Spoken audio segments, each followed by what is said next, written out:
We're looking across the River Thames at the Houses of Parliament in London. It's tempting to think that this was built hundreds of years earlier than it was. It was built in the early Victorian era. There was a great fire in 1834, and it burned down the old palace that had been here. And there was a competition that was held for designs for a new building. The competition had the stipulation that the new structure had to be designed in one of two historical styles. It had to either be Gothic or it could be Elizabethan, that is, from the time of Shakespeare. There were something like 97 entries to the competition, and the vast majority were in the Gothic style. So that's why this looks like it was built hundreds of years before. It's in the style of the Gothic, which dates from the late medieval period. The competition was won by an architect whose name is Charles Barry, with the assistance of Augustus Pugin, who was responsible for the interior designs as well as the stained glass and some of the exterior decorative forms. Pugin was known for his love of the Gothic, for his belief in the Gothic as the right and true moral style of architecture, and also a style of architecture that was associated with Englishness. This is why the competition stipulated it needed to be Elizabethan or Gothic. We think about the Gothic as French, but in England in the 19th century, the Gothic was English.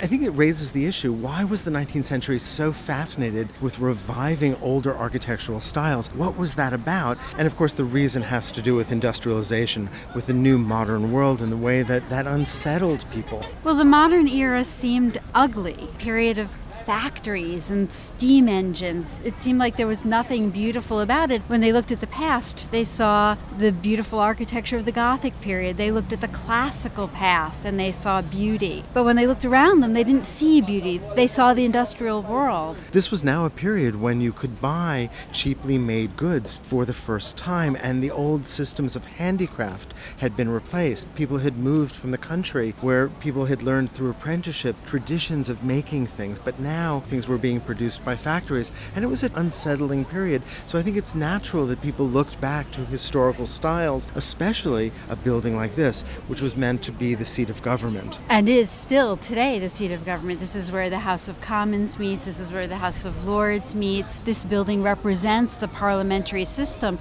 So you're right, it had to really speak of tradition. But it really speaks of a kind of falsehood. This is not the Gothic. It is a modern invention. In fact, the building itself uses quite a number of modern innovations in its constructive techniques. It's an enormous building on a concrete bed, certainly not a medieval tradition, concerned with ventilation. In fact, the central tower was added to the design in order to help support ventilation in the building. And so this building really is a product of the 19th century. Architectural historians call this the Gothic Revival. And the Gothic really did stand for a kind of Victorian fantasy, a 19th century fantasy of medieval artisan craftsmanship, of a time of really taking care in making things by hand. And so we look at this and we just see an architectural style, but it's a style that's really associated with very specific values that the Victorians were trying to return to. And in fact, Pugin, one of the two architects who worked on this building,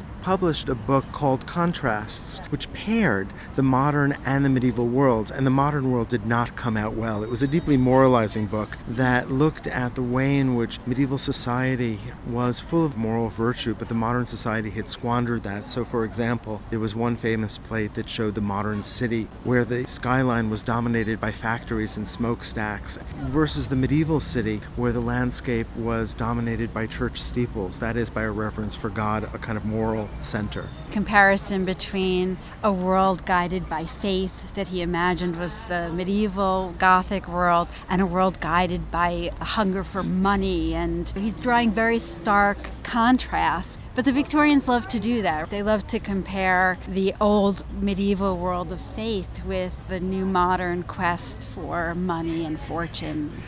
And so it's important for us to understand a building like this within that Victorian context. Let's get back to the building itself. We see this magnificent exterior that just spans the edge of the River Thames. And we can see this reference back to the medieval style of the perpendicular Gothic. And in fact, it was very self-consciously based on the Chapel of Henry VII in this late Gothic style that we know as the perpendicular. That's just at the east end of Westminster Abbey, which is a building that is just behind this one. And here we can see see these large windows, an emphasis on the rectilinear, on the vertical, on tracery and lacework. We can see that each window has at its top tracery work that divides the glass up, almost like a filigree effect. The architect is really maximizing the window space, and this is a feature of the High Gothic. Barry had traveled extensively and really loved the classical tradition, even though he's building here in this faux Gothic. But if you look closely, you can see Barry's interest in the classical. Look at the regularity of this facade. Look at the sense of rhythm and balance.